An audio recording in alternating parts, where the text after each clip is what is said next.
Hello friends, welcome to my another mini blog. তো সেদিন ছিল মহানবমীর দিন।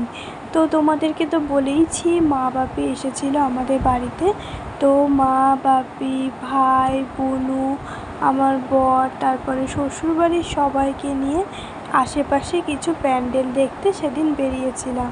তো যে কটা প্যান্ডেল সেদিন দেখেছিলাম খুবই ভালো লেগেছিল আর কি। তো দুর্গাপুজোর বাকি দিনগুলো তোমাদের সাথে শেয়ার করেছি, তাই ভাবলাম এই দিনটাও তোমাদের সাথে যেটুকু পারবো সেটুকু শেয়ার করব। তো তোমরা অবশ্যই এই মা দুর্গাকে প্রণাম করো আর বলো জয় মা দুর্গা। তো তোমাদের অবশ্যই এই প্যান্ডেলগুলো কেমন লাগছে অবশ্যই কমেন্ট করে জানিও। তা সেদিন বেশ ভালোই 4-5টা ঠাকুর আমরা দেখেছিলাম বিভিন্ন প্যান্ডেলে ঘুরে ঘুরে। তারপরে বাড়ি চলে এসেছিলাম একটু খাওয়া দাওয়া করে। তো ভিডিওটা কেমন লাগলো অবশ্যই কমেন্ট করে জানিও। ভালো লাগলে পেজটাকে ফলো করে পাশে থেকো।